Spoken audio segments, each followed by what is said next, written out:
Mais on va commencer par les Grizzlies.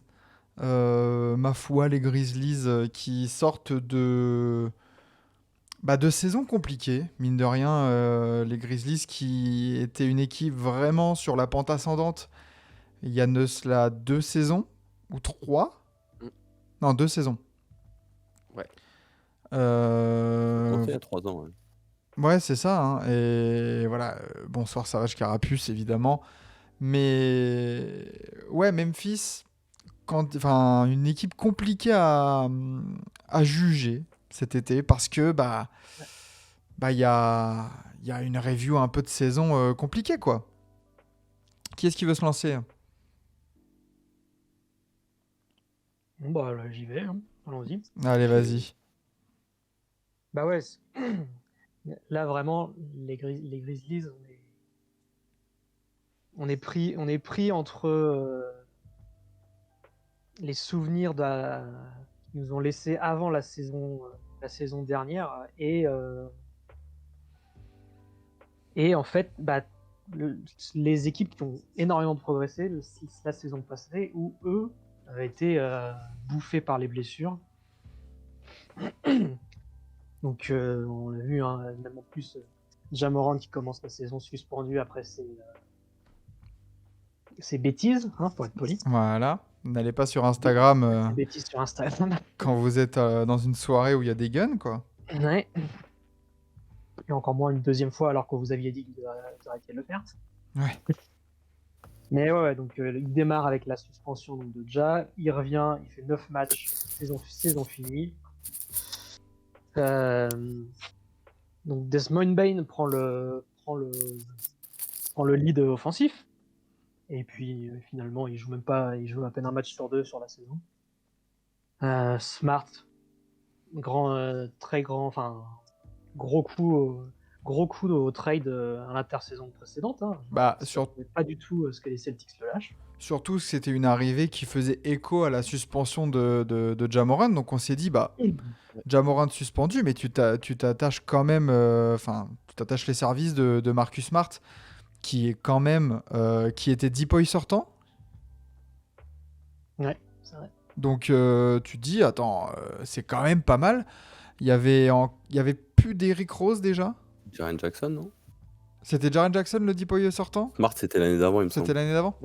Mais bon, tu te disais, voilà, t'as que un deuxième Depoy dans ton équipe. Bon, finalement, on voit 20 matchs pour Marcus Smart. Ouais. Brandon Clark 6 en toute fin de saison qui revenait lui d'une énorme blessure. 33 joueurs utilisés, je crois que c'est le record. 13e de l'Ouest en 27-55. Bon, saison trop compliquée, quoi. Kevin, là-dessus, sur les Grizzlies, tu les as vus comment, toi? Bah, on s'était dit que même avec l'absence de Ja Morant en début de saison, il y avait quand même un potentiel et une continuité chez les Grizzlies pour aborder quand même cette saison avec quelques ambitions, même si ça allait être dur pour les premiers 25 matchs. Quand il y a eu le retour de Ja Morant, bah en fait, même s'il a joué que 9 matchs, sur ces 9 matchs, il y a eu quand même quelques flashs où tout de suite tu te dis, bah oui, en fait, les Grizzlies, quand ils sont au complet, en fait, c'est quand même une équipe qui peut être très chiante dans la conférence Ouest. Bon, au final, la blessure, et au final, à partir du moment où il y a la blessure de Ja Morant, tu comprends très bien que les Grizzlies vont mettre cette saison à la poubelle. En plus, tu as Desmond Bane, sur qui tu te dis tu peux compter, bah, au final, non plus. Donc tout de suite, ça a été très compliqué. Ça a sorti quand même assez rapidement, on va dire, le tank pour essayer d'aller choper un pic de draft intéressant. Et puis surtout de donner beaucoup de temps de jeu à des jeunes en développement. Ça a été plutôt bien fait là-dessus, mais c'est vrai que du coup, il y a eu quand même un an où tu as un trou au final un petit peu dans ta continuité des dernières années. Et je pense que toute la grande question qu'on va se poser, notamment après, ça va être de savoir est-ce que cette absence pendant une saison, est-ce qu'elle va être vraiment très préjudiciable ou est-ce que le groupe se connaît assez bien pour repartir tout de suite sur des bons rails, quoi. C'est ce qu'on se disait, ouais, c'est une année blanche. Mais même dans cette année blanche, c'est même pas ils ont même pas pu profiter de cette année blanche pour développer vraiment beaucoup de jeunes ou un truc comme ça. On sait des fois c'est la grande, enfin c'est l'opportunité un peu qui permet de développer beaucoup de jeunes. Là, il y a les révélations un peu Gigi Jackson et Vince Williams, Ouais. Ouais. c'est ça? Junior. Vince Williams Jr., qui eux ont su saisir un peu les occasions qu'ils ont eues, des vraies satisfactions, après à voir comment ça va s'imbriquer dans la rotation Mm. une fois que tout le monde va être revenu. Mais bon, t'en as profité pour avoir un bon petit pic de draft, quand même. Top 10, il me semble. Sortie de top 10. Je crois que c'est 9 ou 10, là, Pile, non les grises. 10 piles, il me semble. Ouais. Donc, Pas sûr. bon, tu te raccroches à ça. Et c'est vrai Dû que... notamment au trade de Steven Adams Oui, lors de la Ouais. trade deadline. exactement. Steven Adams qu'on retrouvera tout à l'heure, peut-être, dans une autre preview. Et j'en profite, du coup, de voir qu'il y a Douanier Médoc qui est là sur le chat. Il nous l'a mis, là, sur Twitter. C'est vrai qu'il y a une grosse question sur Memphis, c'est où est-ce qu'on les place, en fait? Parce que quand tout allait bien, Memphis, c'était dans les hauteurs de l'Ouest. Mais là, maintenant, 2 ans après, il y a énormément d'équipes qui ont bien monté. Il y a des équipes qui sont renforcées. Et ouais, mine de rien, maintenant, la conférence Ouest, quand on voit des divisions comme ça, ou même Houston, même les Spurs, Ouais. peut-être, Ouais. ont Les des... Pels aussi, dont on va parler après. les Pels, on va en parler. Dallas, qui vient de faire finale NBA. En fait, dans quel tiers vont se placer ces Grizzlies? Vous les voyez où, Thibaut? Si tu veux commencer, tu les placerais où, ces Grizzlies là? Moi, je pense que je les placerais entre la 7e et la 10e place. Pour moi, il y a quand même pas mal d'interrogations en termes de, entre guillemets, complémentarité du groupe. Avec Steven Adams, allait parfaitement au jeu de Ja.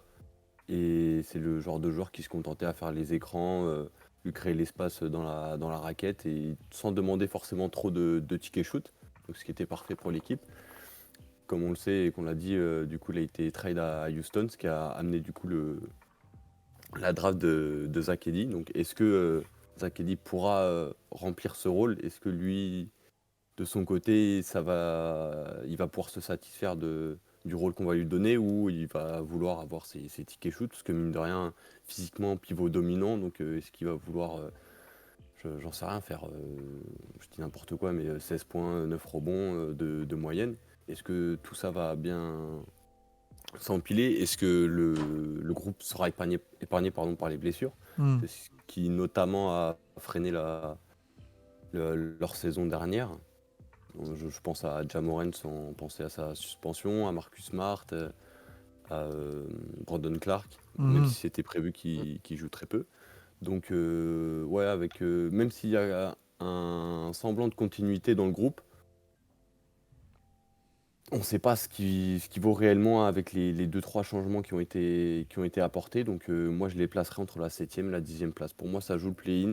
C'est une équipe qui, en aucun cas, ne doit jouer la draft 2025. Ah, clairement pas.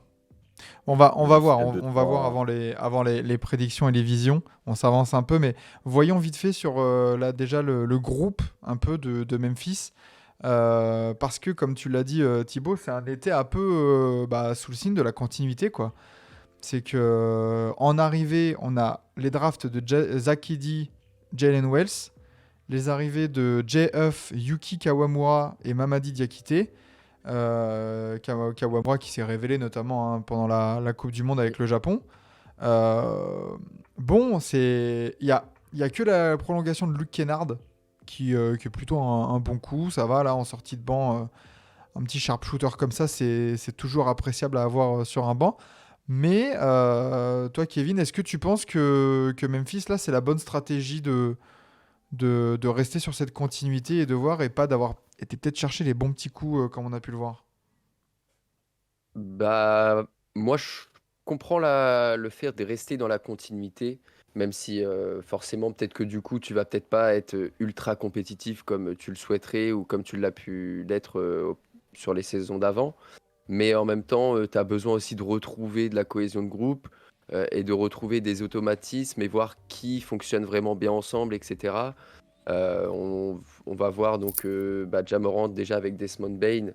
On sait que ça, c'est un backcourt qui marchait plutôt bien. À côté, qui sera à côté un petit peu dans l'aile? Ça, c'est la question C'est aussi. ça. Et après, il y a une autre question aussi, moi, quand je vois cet effectif, c'est est-ce que Jared Jackson en poste 5, c'est l'idéal ou est-ce qu'il était meilleur, comme on l'a dit tout à l'heure, en poste 4 avec un Steven Adams à côté? Du coup, ça pourrait peut-être faire jouer plus rapidement Zach Edey et pour essayer peut-être. Je pense qu'en tout cas, je pense que la continuité, elle est intéressante et surtout, je pense qu'il va y avoir beaucoup d'essais aussi, de différentes line-up sur la saison pour voir vraiment quels sont tes points forts, et quels sont les endroits où tu dois te renforcer pour la saison prochaine. D'accord avec ça, les gars? Là, peut-être grosse interrogation sur le front de courte, comme ça, les postes 3, 4, 5, un peu l'animation de ce Mm. front de courte.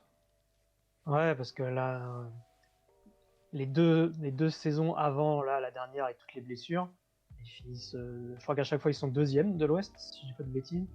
Ouais. Et ouais, leur front courte en rotation à 3, Jaren Jackson, Brandon Clark et Adams massacraient tout le monde, quoi. Il y avait, je sais plus, j'ai pas la stat sous les yeux, mais il y avait un truc où leur line-up avec Jaren Jackson et Brandon Clark était monstrueusement efficace des deux côtés du terrain parce que Ah, ça faisait l'énergie de partie Brandon des, ouais, ça Clark et faisait partie tout. des meilleurs line-up de NBA, c'est clair. Mm. Et oui, c'est vrai que quand on regarde ça, il y a des moments où on se dit, oui, quand on regarde en là, on dit, oui, non, faut mettre Jaren Jackson titulaire en pivot. Il y a la grosse question qui va avec ça, c'est est-ce que si en le mettant en 5, il va enfin prendre des rebonds, quoi. Ouais. Ça, c'est quand même un truc que on sait, hein, dans les trucs à deux intérieurs comme ça, t'as souvent, surtout lui, qui s'occupait vraiment d'aller chasser les contres un peu partout avec son envergure et tout. Sa grande mobilité, hein. Et du coup, les rebonds, ils allaient à Adams, à Clark qui était là, aux autres. Mais la saison dernière, par exemple, je l'avais noté, je crois que c'est que 5,5 rebonds, Jaren Jackson, et moins de 2 contres. Donc, C'est s'il n'y a son pas les grand, 2 contres, il faut plus de rebonds. c'est son grand défaut. Il a été aussi énormément critiqué avec Team USA là-dessus sur son activité au rebond. Il est capable aussi, Jaren Jackson Jr., d'avoir une très très bonne activité offensive. Donc c'est pour ça aussi que moi je le trouve beaucoup plus intéressant dans un rôle de poste 4 qui peut un peu stretch aussi et devenir une menace. Parce qu'il en est vraiment capable. Il l'a montré en plus la saison dernière quand il n'y avait pas Ja Morant, il n'y avait pas Desmond Bane. C'était lui le leader et c'était pas constant. Mais il a eu quelques petites piques à une trentaine de points qui étaient assez appréciables. Alors après, grande question autour de Zach Edey, comme ça avait été mis dans le chat, et comme c'est beaucoup parlé aussi par tous les insiders ou les journalistes, est-ce qu'il va être NBA compatible? C'était aussi ces questions-là autour de sa draft. Memphis a pris un peu le premier pivot qui était annoncé. Or, Alex Sarr, évidemment, qui est sorti en 2. Est-ce qu'il va pouvoir s'adapter? De quoi? Donovan Clingan. Et Clingan aussi. C'était par Portland. Mais rapidement, Zach Edey, c'était un peu le fit. Memphis, ils ont quoi d'un pivot? Est-ce que ça va pas être un peu trop de bricolage pour Monsieur Taylor Jenkins, quoi? Parce que Jake LaRavia, Vince Williams Jr., Gigi Jackson, est-ce que ça va confirmer? Si tu bouges Aldama en 3, est-ce qu'il va s'adapter? Est-ce qu'il n'est pas un peu... Je sais pas. Il y a beaucoup trop de questions pour une équipe qui, dans cette conférence Ouest, il y aura pas mal de concurrence, quoi. Joueur de système avec un 5 rebondeurs, Jaren Jackson Jr. Sinon, hors de système, il est irrégulier. Ouais, je sais pas. Il y a les recrutements de Jay Huff. Vraiment, la rotation au poste de pivot, moi, elle me convainc pas du tout. Non. C'est un peu léger.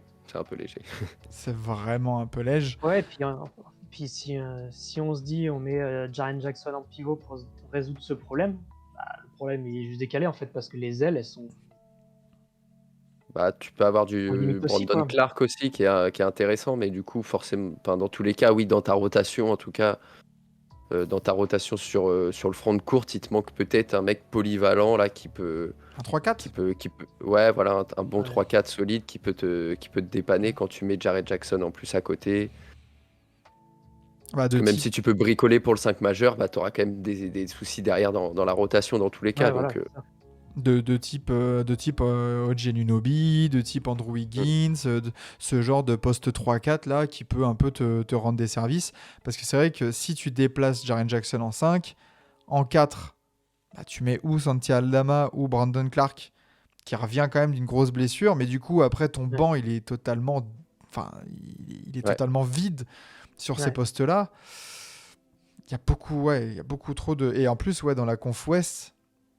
Bah ouais, il y a Sengun, Jokic, enfin pas dans la division, dans la conf, mais en poste 5, il y a du client quand même aussi. Hein. Parce, Ouais. Oui. parce que même Wemby, Ah, Wemby c'est face à un j'allais le front dire. courte comme ça, il va se Tu vas régaler. Hein. l'avoir 4 fois dans la saison. 4 fois, ça va être compliqué de le contenir. C'est ça. Hein. Parce que là, du coup, si on remet vite fait là, la liste en bas, Dallas, t'as pas de gros pivot dominant, donc ça va, tu peux gérer. Les Pels, va falloir se le faner, Zion aussi, là, hein, s'il revient bien. Au poste 4, là, ça va être Ouais. tendu. Houston, on l'a dit, Sengun. Les Spurs, bah, t'as du Wemby. Ouais, attention. Mm. Puis après, ouais, Puis sur- Surtout que déjà, même ton back courte avec Ja et Desmond Bain. Alors, Desmond Bain est un sacré athlète, mais en termes de taille, bah, t'es pas non plus. Donc, tu peux être un petit peu dominé physiquement parfois, alors que il y a peut-être 2-3 ans, c'était souvent aussi leur avantage. Ils arrivaient justement à mettre cette intensité défensive, etc. Donc ça va être très intéressant à regarder s'ils arrivent à retrouver un peu l'ADN qu'ils avaient, ou alors est-ce que cette saison de coupure a fait vraiment mal dans le processus, quoi. ah bah, en l'espace de quelques saisons, t'as perdu Adams, t'as perdu Brooks et Mm. t'as perdu bah, la santé, entre guillemets, de tout ce qui est Brandon Clark et tout ça. Donc, à voir aussi comment vont Ouais, revenir. Mais exactement. défensivement, et on l'a vu vite fait, on n'en a pas parlé, mais quand on prend la review de la saison, c'est le 30e offensive rating avec toutes les 1 Ouais. et surtout 12e defensive rating. Donc, ça, c'est pas mal vu les absences. Mm. Mais est-ce qu'on peut vraiment se baser là-dessus pour se projeter sur la saison, sachant que bah, quand on regarde le 5 majeur projeté, t'as quand même quelques éléments, enfin t'as 3 nouveaux éléments, limite à intégrer là-dedans, Ouais. sur 5. Ouais, et puis on en parlait là avant de lancer le live, en prenant l'exemple des Pels qui jouaient avec, on parlera après, hein, mais McCollum, meneur, et puis en gros 3 ailiers de plus de 2 mètres là. T'as de plus en plus d'équipes qui font ce modèle-là. Je regarde, voilà, c'est pas c'est à l'est du coup, ils y jouent au moins, mais si tu regardes les Knicks, mais les Knicks niveau taille face à ces Grizzlies, ils mettent ils mettent quoi? Ils mettent entre 5 et 10 cm de moyenne à tous les postes. Ouais. Enfin, à tous les postes. Donc quand il y avait les années où ils étaient ultra bons défensivement, c'était un peu petit aussi, parce que Brooks en 3, il fait pas 2 mètres, pas dépasser les 2 mètres 1 ou 2, je crois. Mais c'est un tel temps qu'il est tellement, il y a tellement une haine de la vie que ça compensait. Hmm. Alors, Là c'était limite. Ouais. ça parlait de décaler Desmond Bain en 3 et d'avoir un backcourt Ja Morant, Marcus Smart. Mais après, tu perds en même temps ce que Marcus Smart peut t'apporter en sortie de banc aussi, dans la gestion avec ta seconde unit, quoi. Donc, on voit bien que tu as des petits déséquilibres et que du coup, dès que tu touches à un bouton, ça en déséquilibre un autre. Donc, pour Taylor Jenkins, ouais, va falloir être un peu funambule sur cette saison, je pense. Va falloir bien bricoler. On dirait une équipe de Philly l'année dernière, des petits gabarits autour d'un big man offensif et un dynamiteur en back court. Sur le back court, ouais. Pourquoi pas. Après, bon, Ja Morant, s'il retrouve le niveau qu'il avait avant, faut quand même pas oublier le joueur qui c'était, le Oui. copain. Mais, bah, et puis ouais, mais même est-ce qu'il va encore une fois péter son câble et faire un scandale. Enfin, c'est pareil, mine de rien, bah, la question elle se pose quoi. Ouais, parce que quand il avait pété son câble, enfin, sa première story Insta, Hmm. c'était Adams qui était sorti, enfin qui avait, il me semble, fait une réunion des Oui. joueurs là et tout pour mettre un petit coup de gueule. Qui c'est qui fait ça là? Mine de rien, ils ont tout le talent du monde, hein. Genre Bane, on a dit que 42 matchs, mais il s'est retrouvé option numéro 1 en attaque. Il est en 24, 5-5, je crois, Hmm. avec des très bons pourcentages. Donc, le talent, il y a pour du talent, hein. Mais ça manque Mais- peut-être d'un tonton quoi. Bah ouais, moi je pense que en plus Ouais, de la Marcus Smart, profondeur, quand même. Ouais, Marcus Smart. Va falloir voir. C'est pareil, d'avoir l'expérience, c'est bien. De pouvoir mentorer de manière efficace, je pense que c'est un autre job. Et de pouvoir aussi être un leader vocal dans le vestiaire. Est-ce qu'il va pouvoir un peu s'intégrer aussi dans cette bande de Bah, potes là moi, qui en vrai, je est... pense. Moi, en vrai, je pense parce que sa première saison hors des Celtics s'est passée, donc je pense qu'on peut Mhm. dire qu'il a fait son deuil. J'espère pour lui, en tout cas. Et bah, faut pas oublier que la saison 20-21, 21-22, quand les Celtics vont en finale face aux Warriors, Ouais, 22. il faut se rappeler que les Celtics, à la base, au début de saison, ça marche pas bien, voire pas du tout.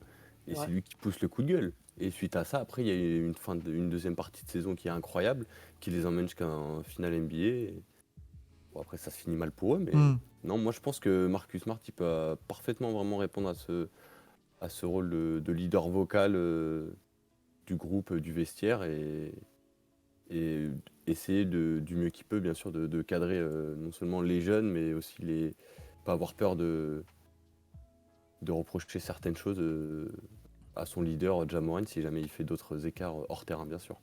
Ok. Eh ben, est-ce qu'on n'est pas parti pour donner notre vision un peu des Memphis Grizzlies, là, chacun l'un après l'autre? On va commencer par le Kevin. Kevin, en une petite minute à peu près, qu'est-ce que tu vois pour ces Memphis Grizzlies? Où est-ce qu'ils terminent? Quelle est leur saison un peu à venir? Alors, pour les Grizzlies cette saison, je les vois du coup finir dans le play-in, comme ça a été évoqué tout à l'heure. Je les vois à la 9e place, en sachant bien sûr que de toute façon, le play-in sera encore une fois tellement serré à l'ouest que peut-être que si tu chopes 2 victoires en plus, tu seras peut-être 7e au lieu de 9e. Mais je pense que ça sera dans ce range-là, 9e qui seront. Il y a quand même du talent et un effectif qui se connaît. Mais comme on l'a évoqué, bah, il y a quand même des grosses interrogations, des petits déséquilibres dans l'effectif et Taylor Jenkins qui va devoir pas mal jongler avec tout ça. Mais en même temps, je pense que l'aspect défensif, je pense qu'avec leur coach et ce groupe qui se connaît, ils peuvent le retrouver assez facilement. Et l'année dernière, ils étaient la 30e attaque, mais déjà quand tu vas rajouter un Ja Morant et la santé à des Desmond Bane, etc., tu peux retrouver une équipe tout de suite qui tient son rang et qui va tout de suite redevenir quand même chiante à jouer à l'Ouest, mais qui devra attendre une saison supplémentaire, je pense, pour retrouver un peu plus de compétitivité. Ok, 9e à l'ouest du coup pour Memphis. Ça sort du play-in ou alors est-ce que ça se heurte un peu aux autres équipes? Faudra voir ce qu'il y a au-dessus, mais ouais, ça sera peut-être compliqué quand même, je pense. Ok, je vois Martin qui sourit. Martin, à toi, qu'est-ce que tu Ouais, vois let's go. pour les Grises? Bah ouais, je regardais.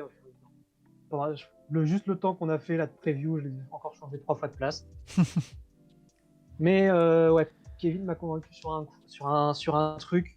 Taylor Jenkins nous a montré quand même des choses assez incroyables avec ses Grizzlies. Je vais les laisser quand même, ouais, je vais les mettre à la 9e place, ce que j'avais mis dans le play-in. Les automatismes, ouais, qui peuvent revenir. Mais je pense que les soucis de profondeur et d'un peu de déséquilibre là, dont on parlait vont leur jouer des tours parce que c'est trop dense en fait là, toute cette espèce de milieu de tableau de l'Ouest. Ça va encore finir voilà une victoire d'écart entre 4 équipes quoi. Et par contre, moi, je me dis, là, avec ce que j'ai au-dessus dans le play-in, je me dis que franchement, du coup, ils sont 9e, ils devront jouer forcément 2 matchs. Je pense que sur 2 matchs, ils peuvent en sortir. Il y a moyen. S'ils sont sur une belle dynamique et tout, que la saison se déroule avec les problèmes dont on a parlé, mais sans trop de blessures ou quoi, c'est pas un peu. Tu vois, les 2 matchs de Ja-Morant et Bane combinent tous les deux pour 42 points. Ouais. Là. Ouais, non, franchement, ouais, peut-être que ça sort du play-in. D'accord. Ok. Bon, pour l'instant, 2 play-in. Thibaut, t'as un Jamais peu... 203. Voilà, t'as un peu donné t'as donné un peu d'indices. Voilà. Jamais 203, je pense, comme Kevin et excuse-moi, c'est pas ton prénom, c'est Martin. Je veux Martin, pas dire ouais. de bêtises. Ouais, Martin. 8 ou 9e place, donc 2 matchs à jouer s'ils veulent accéder aux playoffs. C'est un groupe, pas dans l'ensemble, mais une partie du groupe qui a déjà connu les playoffs ou même le play-in, qui ont connu la défaite comme la victoire. Mais ouais, beaucoup d'interrogations, notamment dans les rotations intérieures, voir ce que ce groupe peut donner.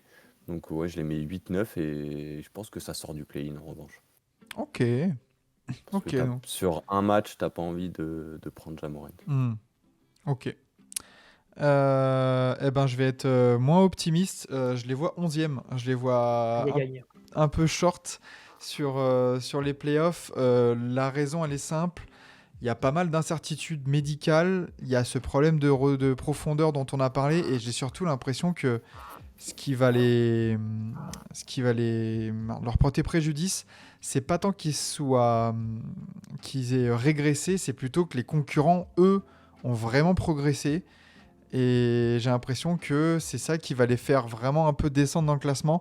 Après, ils nous ont fait mentir. Et moi, ils m'ont fait mentir la saison de la confirmation un peu, quand ils avaient fait un peu cette surprise d'être deuxième. Moi, j'avais dit le premier, genre ouais, mais parce qu'il y avait d'autres équipes qui avaient des blessés. Ils avaient confirmé par la suite, donc bien à eux. Enfin, j'attends qu'ils me fassent fermer ma bouche encore. Mais j'ai l'impression que ouais, quand on va parler, par exemple des Rockets, notamment des Rockets qui me semblent un peu plus healthy, un peu plus profond, mine de rien, sur certains postes, même si peut-être que le meilleur joueur de ces deux équipes, c'est Ja-Morant. Au global, j'ai l'impression qu'il y a un peu trop d'interrogations autour de ces Grizzlies dans cette énorme conférence Ouest qui va être un enfer à pronostiquer. Voilà, ça va être dingo. Ça va être dingo pour ces Grizzlies. Personne ne les voit en playoff direct. Top 6, ça peut se jouer pour vous ou pas? Qu'est-ce qu'il faudrait pour avoir un top 6 pour les Grizzlies là? Des blessures au-dessus, je pense. Ouais. Ou alors un trade assez rapide à l'hiver, par exemple, pour finir sur une très très grosse dynamique, mais profiter dans tous les cas de défaillance au-dessus, parce que je pense que on verra, mais je pense qu'entre la 5-6e place et les places du play-in derrière, il y aura peut-être un petit gap quand même qui sera dur à aller chercher. Ok.